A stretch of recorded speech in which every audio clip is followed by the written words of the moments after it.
బట్టతలతో బాధపడుతున్నారా? ఆధునితనమైన పద్ధతిలో hair transplantation చేయబడును. Face clinic, Hyderabad. నమస్తే విజయ పెద్దన గారు. నమస్తే ఉషా.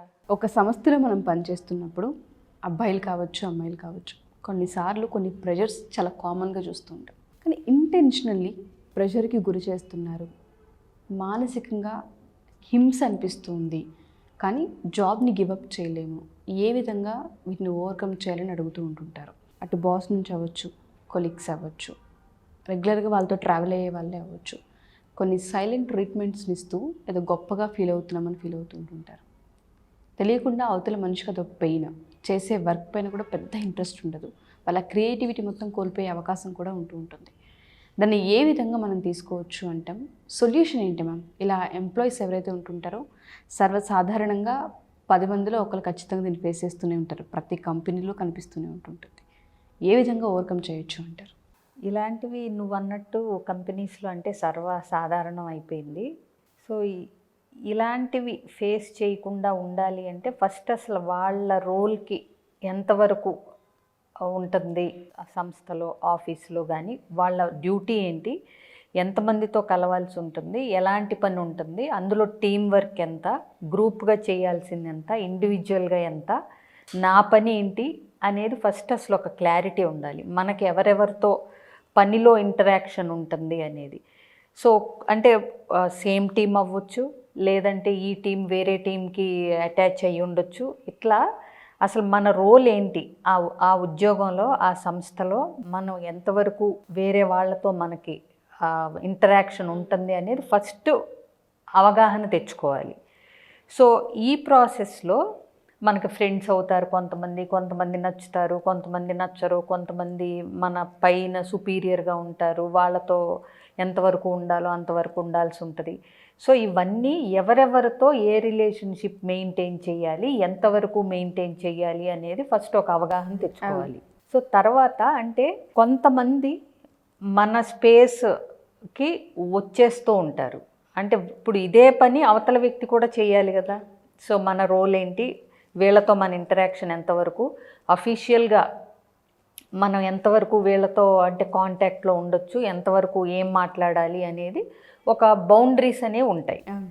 సో ఆ బౌండరీస్ మనం సెట్ చేసుకోవాలి. అలాగే వేరే వాళ్ళు మన బౌండరీస్లోకి రాకుండా మనల్ని మనం కాపాడుకోగలగాలి. ఎప్పుడైతే ఆ బౌండరీస్ సెట్ చేయలేదో ఎవరు పడితే వాళ్ళు ఎప్పుడు పడితే అప్పుడు ఎలా అంటే అలా మాట్లాడటం కానీ, అడ్వాంటేజ్ పనిలో తీసుకోవటం కానీ, పర్సనల్గా తీసుకోవటానికి కానీ ట్రై చేసే అవకాశాలు ఉన్నాయి. సో ఇలాంటప్పుడు క్లియర్ కట్ బౌండరీస్ అంటే ఆది నిష్ఠూరం మేలు. అంటే ఒకళ్ళు అడ్వాన్స్ అవుతున్నారు, సంథింగ్ తేడాగా ఉంది, మనల్ని అంటే ఏ రకంగా అయినా, ఇప్పుడు అమ్మాయిలు అయితే కొంచెం సెక్షువల్ అడ్వాన్స్ చూపించడం, వంకర టింకర మాటలు మాట్లాడటం, నువ్వంటే నాకు ఇష్టం అనే అర్థం వచ్చేలాగా కొన్ని స్టేట్మెంట్స్ పాస్ చేయటం, ఇవన్నీ వస్తున్నాయి అనుకున్నప్పుడు మొదట్లో ఏమవుతుందంటే ఎక్కువ వ్యతిరేకంగా కానీ, ఎక్కువ పిచ్చిగా కానీ లేనప్పుడు కొంతవరకు చూసి చూడనట్టు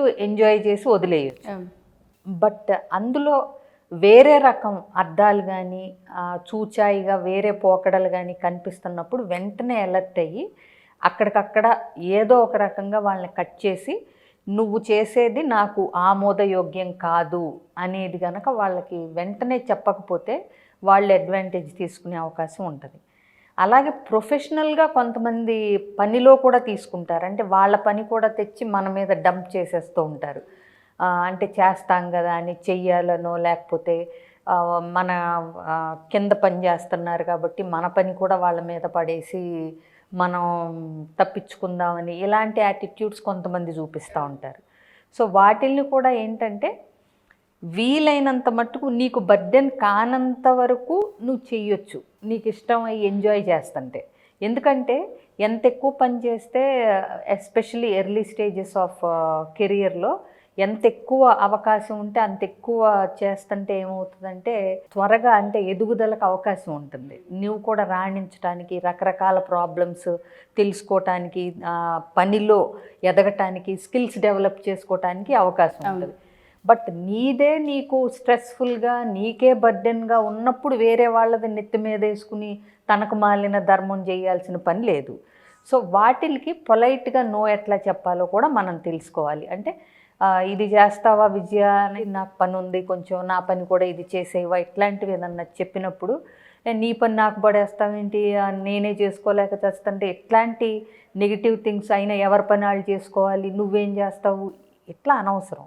నాకు కూడా చేయాలనే ఉంది కానీ బట్ నా చేతిలో ఇప్పుడు ఫుల్గా ఉన్నాయి, నాకే టైట్గా ఉండి నేనే ఎవరి హెల్ప్ అన్నా అడిగితే బాగుండురా బాబు అనుకుంటున్నాను, అంత పని ఉంది కాబట్టి ఈసారికి నీది నువ్వు చేసేసుకో.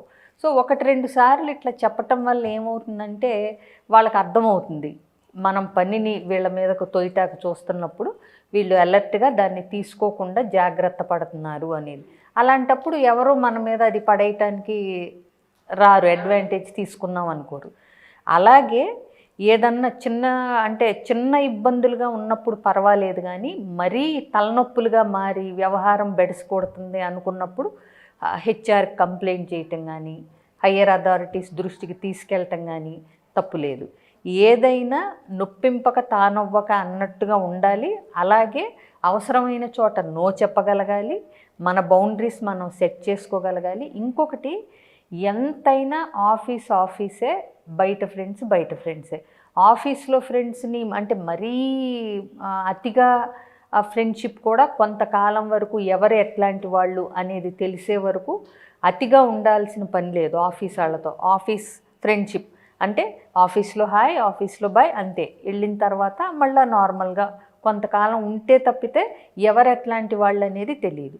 ఇంకో విషయం, ఎప్పుడు ఆఫీస్లో ఉండే వాళ్ళతో, ఆఫీస్ కొలీగ్స్తో, ఆఫీస్ ఫ్రెండ్స్తో, ఆఫీస్ స్టాఫ్ ఎక్కడైతే ఉన్నారో అక్కడ అస్సలు ఆ సంస్థ గురించి కానీ ఆర్గనైజేషన్ గురించి కానీ నెగిటివ్ వర్డ్ అనేది మాట్లాడకూడదు.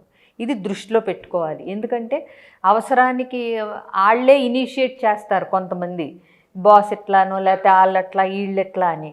ఆఫీస్లో ఎవరి పట్ల కూడా నెగిటివ్ కామెంట్ అనేది చేయకూడదు. మీరు ఎవరన్నా చెప్పినప్పుడు కూడా అవునా, అలాగా, ఆహా, ఓహో అంటం తప్పితే యాడ్ చేయటం అనేది మీరు చేయకూడదు. యాడ్ చేస్తే ఏమవుతుంది, రేపొద్దున ఈటాళ్ళు అటు మారిపోతూ ఉంటారు, ఏదో ఒకటి జరుగుతూ ఉంటుంది. అప్పుడు ఏదన్నా ఒక విషయం బయటకు వస్తే తను కూడా అలా అంది, తిను కూడా ఇలా అన్నాడు, ఆ రోజు అతనే అన్నాడు అని లేనిపోని చిలవల పలవలుగా కూడా వచ్చేస్తాయి.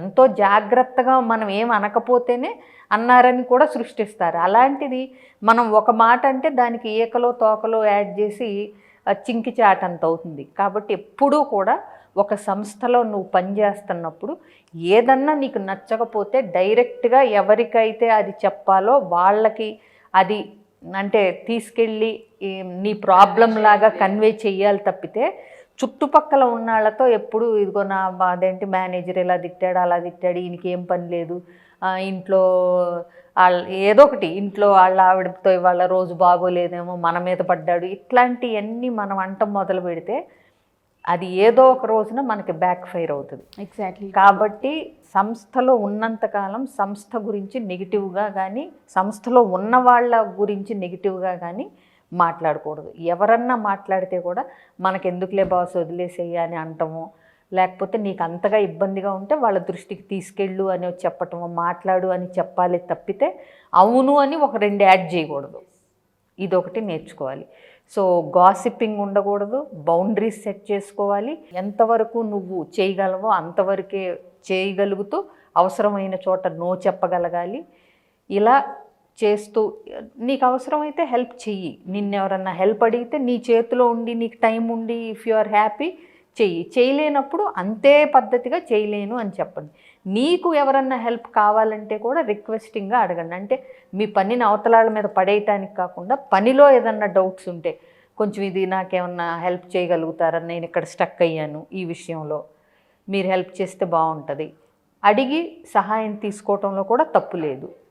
సో ఇట్లా బౌండరీస్ సెట్ చేసుకుంటూ ఎంతలో ఉండాలో అంతలో ఉంటూ స్నేహంగానే ఉంటే కనుక జనరల్గా బాగుండే అవకాశాలు ఎక్కువ ఉంటాయి. ఇంకోటి ఈ ఆఫీస్లో పాలిటిక్స్ రాజకీయాలు కూడా ఎక్కువ ఉంటాయి.